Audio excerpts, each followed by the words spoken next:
The webinar will begin in 2 minutes.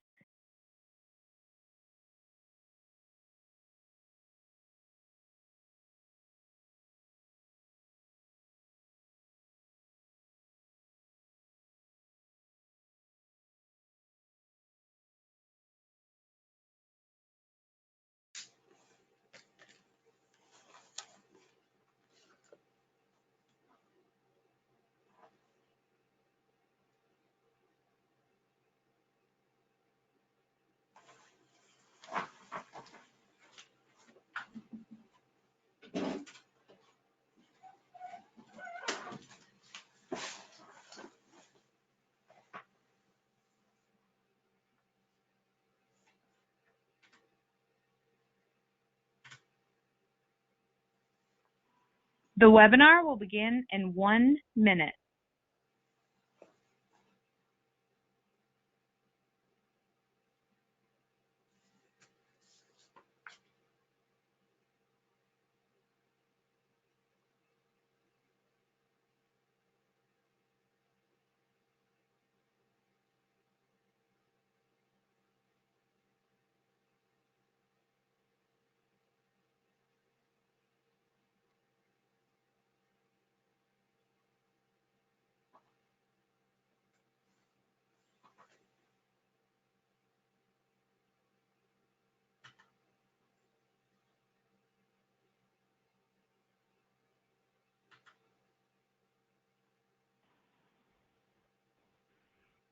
Welcome, everyone, and thanks for joining us for today's webinar titled Reconsidering Qualified Charitable Distribution.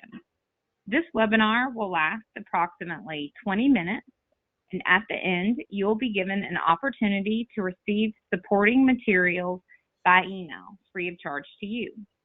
You will also be told how to email us questions related to today's content. Today's presenter is Linus Sujas. Linus worked for a Chicago-based insurance company in various roles, including Director of Advanced Sales and as Chief Marketing Officer. He ran and sold a successful estate planning practice in Franklin, Tennessee. Linus also writes the publication Think About It, founded by life insurance industry guru Steve Lineberg, and Linus regularly speaks at industry events. His latest book, Sell Out, The Busy Entrepreneur's Guide to Transferring a Closely Held Business, written together with a CPA and a business broker, is available now. Linus will draw on his legal, tax, life insurance background, and practical experience for today's webinar. And here he is. Thanks, Jennifer, and hello, everyone. Thanks for joining us here in this 4th of July holiday week. Today, we're going to reconsider qualified charitable distributions, QCDs, in light of the changes that have been in effect for the past year and a half or so as part of the Tax Cut and Jobs Act. A word of background, I guess. Some of our webinars tend to be very technical, maybe a little bit hard to follow, but I don't feel like today's is in that category. I feel like the information we're going to talk about today is pretty straightforward. I think that many of you will find the information to be of help to you and to your clients, particularly your clients 70 or older, as your clients make plans to manage income taxes and also to meet their charitable goals. Our objective always is to make the content that we provide helpful to you and to your clients, and I hope you find that the content that we provide meets that objective. So just before we get into the meat of today's presentation, let's decide on what we're going to talk about next week, and let's go ahead and open the poll. You can make choices for August's webinar. The first choice is ethical issues with incapacitated clients.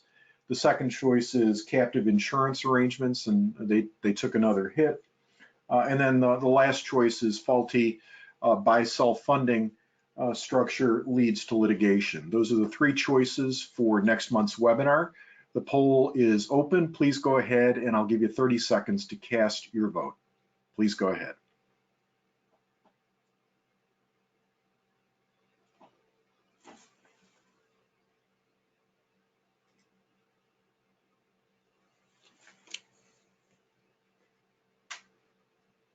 Still waiting on a vote or two.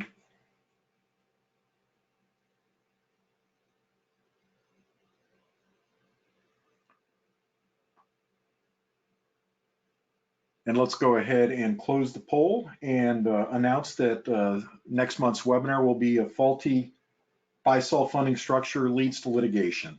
Thank you for voting. Thank you for participating, and I'll look forward to covering that topic next month. This month, let's talk about QCDs. Let's talk about charitable giving. So traditionally, gifts to charities that were made in cash generated a charitable deduction. That deduction for individuals was an itemized deduction. For individuals who had itemized deductions that totaled more than the standard federal income tax deduction, they would reap the benefit of the charitable deduction. Charitable cash deductions are limited, had been limited traditionally to 50% of adjusted gross income. That was raised as part of the Tax Cut and Jobs Act to 60% of adjusted gross income. Other gifts that were made in trust, for example, were generally limited to 30% of adjusted gross income, both traditionally and currently. The key is though it's an itemized deduction. Well, what happened as part of the Tax Cut and Jobs Act? What happened is that itemized deductions are useful to fewer taxpayers. The standard deduction was dramatically increased. So fewer individual taxpayers are itemizing deductions, and so fewer are able to take full advantage of charitable gifts. Not saying that that many don't, but fewer take advantage, because if the standard deduction's bigger, they won't get any benefit from making a charitable gift. So what is it about QCDs that make them good? Well, I'm going to go to the end, and then I'm going to go back and cover some of the rules about qualified charitable distributions. The end advantage is this. To take advantage of QCDs, you don't have to itemize. You have money sent directly from your traditional IRA to a charity. You have the custodian do that. You have the money not go through your own hands if you're the taxpayer. And if you are 70.5 or older and you follow that process, then the money that goes to charity does two positive things for you. The first positive thing it does is that it does not hit your income tax at all. So the money that goes to charity doesn't hit your income tax, and you don't have a charitable deduction for it, but you don't need one, because the money that goes to charity from the IRA doesn't hit your income tax at all. And so therefore it's even better than the deduction. And the second positive thing that the QCD does, the qualified charitable distribution does, is the distribution goes towards satisfying the minimum distribution requirements for the account owner with regard to IRAs. And so with both of those positive attributes, it's easy to understand why after the Tax Cut and Jobs Act, qualified charitable distributions are more important than ever as a planning tool for our clients. So let's go over some of the basic rules with regard to QCDs. So the first rule is that a QCD is directly from an IRA, and it is for somebody who is 70.5 or older, and that's actual age 70.5 or older, not just year of RMD. The person who does the QCD has to be 70.5 or older. It is a traditional IRA program. It is not available to an ongoing SEP or simple plan. If contributions are still being made to a SEP or a simple for the taxpayer, the QCD cannot be made from those plans. However, if contributions are no longer being made to those, it is possible to do a QCD from those. It is also theoretically possible to do a QCD from a Roth IRA. We'll talk about that later. And the funds must go directly from the IRA custodian to the charitable organization. The funds must not be filtered through the taxpayer's hands. And so, the question is, why do a QCD? We talked about it generally a second ago, and that is that you don't have to itemize in order to take advantage of a QCD. You can do up to $100,000 per year directly from the traditional IRA to the charitable organization.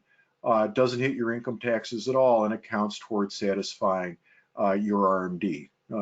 We get asked a bunch about what the limit is on the QCD, and it's up to $100,000 a year. And I mentioned that traditional IRAs, including inactive SEPs and simples, are valid conduits for making this work for somebody who's 70 and a half or older. It is also possible to do a QCD from an inherited IRA if the IRA beneficiary is 70 and a half or older. That is also a valid way to do a QCD. I mentioned earlier, you don't have to worry about limitations on standard deduction or itemized deductions when you're doing a QCD. You don't have to worry about other income. It just doesn't count at all. And so, from that perspective, it's much easier to do this. One other advantage of QCDs that's indicated on this slide is that if you've got a client who has both pre-tax and after-tax money inside of a traditional IRA, you know that the rule is that distributions from any IRA come out pro rata out of the after-tax money and the before-tax money. And so while somebody who has after-tax money in a traditional IRA will eventually get it back tax-free, it comes back slowly. With a QCD, by rule, the money that goes from the IRA to the charity drains the pre-tax portion first. It isn't pro rata like other distributions. And so if you've got a client who has a high after-tax basis in a traditional IRA, using the QCD method to leak out the gains will allow the client perhaps eventually to have nothing but after-tax money in the traditional IRA, and that after-tax money can be distributed in cash eventually to the client. That'll be tax-free, or perhaps converted to a Roth IRA on a no taxable event basis. If it's all after-tax money, can be converted to a Roth IRA, and the client can transform a traditional IRA to a Roth IRA using that technique. And so we've got very favorable rules with regard to qualified charitable deductions. Now, at Advanced Underwriting Consultants, we often get asked, my client's got a 401k account, my client's got a 403b account. Is the client able to do the QCD from those platforms? And the answer is no. This is an IRA only program. And it's a valid reason for somebody to consider rolling over a 401k or a 403b or other qualified account to an IRA so that the client can take advantage of the QCD program, where the client wouldn't be able to do that from, say, a 401k account. If the client's already 70 and a half and must take RMDs out of an employer-sponsored account like a 401k, the client would still have to take the minimum distribution from the 401k account for the current year and roll over only the rest of the money and be able to take advantage of QCDs in future years. The client couldn't take advantage of the QCD in the current year from the 401k platform. So that's something that needs to be thought about when you're talking to people about whether or not it makes sense to roll over employer-sponsored plan funds. Whether or not they have charitable intent is an important question for you to sort out with them.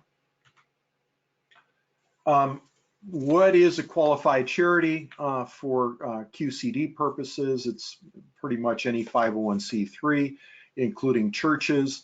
There are some exceptions. A private foundation is not a valid charity for QCD purposes. Neither is a donor advised fund or a charitable supporting organization. Those are not organizations for which you can make QCD direct contributions. Those are important to keep in mind as you work with your clients to decide where the QCD distribution ought to be directed. No private foundations, no donor advised funds, no supporting organizations.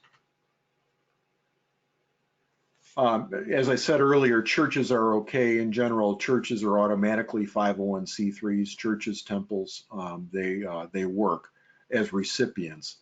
I have told members of my own family who are older than 70 and a half, who I know are making contributions to their religious organization of choice, that instead of putting money in a basket every week or sending envelopes or however they make their commitment to their religious organization, that instead of doing that out of after-tax money, they ought to do it from their IRAs, because the family members that I talk to don't itemize on their taxes. And so the recommendation is a no-brainer. They should make their religious contributions from their IRAs rather than writing an after-tax check because it's more efficient. The pre-tax nature of IRA money does not matter to the religious organization because they are not tax-paying entities with regard to federal income taxes. So people sometimes get confused about the tax reporting on QCD distributions. This comes up a lot. We get calls about it a lot. The call goes something like this. It goes, Linus, my client got a 1099-R from the IRA custodian for this QCD distribution. That's a mistake. We need to get the 1099-R fixed, don't we? And the answer is no, that's not how it works. The IRS actually tells the IRA custodian that they should report a QCD as a taxable distribution on Form 1099-R. It's not a mistake. That's how the IRS says to do that. And the custodian does issue that 1099-R showing a taxable distribution. Of course, if the client hasn't been prepped in advance, when the client gets the 1099-R, the client is going to panic and call up the financial professional and say, hey, I thought you said this was going to be tax-free. Why did I get this 1099-R showing this tax result? And the answer is, calm down, not a problem. The instructions for Form 1040 explain to the taxpayer how to reconcile the 1099-R, which shows a taxable distribution, and actually show the lower taxable amount on Form 1040 by following the steps in the instructions for Form 1040. Basically, the client writes QCD on the income tax return and only indicates the taxable amount, the amount in excess of the QCD in the taxable field on the tax form. But if the client has a tax preparer or a CPA, the CPA should be used to dealing with this type of a situation and should be used to dealing with the 1099-R for the QCD. It's only where the client perhaps does their own taxes or hasn't seen this before that you'll run into that issue. So the tip for you is prep the client in advance about the 1099-R. Tell the client that 1099-R showing a taxable distribution, despite the fact the QCD was done, is standard operating procedure, and the actual tax result gets reconciled on the client's income tax return. I mentioned earlier it is possible to do QCDs from Roths or inherited accounts. In general, that makes less sense with regard to a Roth. If the objective for the Roth is for everything to come out tax-free, you wouldn't necessarily want to do QCD from a Roth IRA, although it is theoretically possible. On an inherited IRA, if the beneficiary is older than 7.5, it makes more sense If all of the inherited IRA is pre-tax money, it probably makes as much sense to do it from that platform as it does from a regular traditional IRA. With an inherited IRA, just like a regular IRA, the QCD distribution will go towards satisfying the client's minimum distribution requirement, and it won't show up on their income tax return as taxable income at all. So what's the takeaway here? The takeaway is that particularly for those of our clients who have IRAs and are 70 and a half or older, QCDs are a great thing. If your client makes any charitable gifts at all, it's a no-brainer to make those charitable gifts from the IRA if the client's 70 and a half or older using the QCD technique. Why? Because the client doesn't have to rely on itemizing to get the tax advantage of the charitable gift, and also the charitable gift will go towards satisfying the client's minimum distribution obligation. And so even if the client doesn't need to take the minimum distribution, the client can redirect that minimum distribution to charity and take advantage of the QCD technique.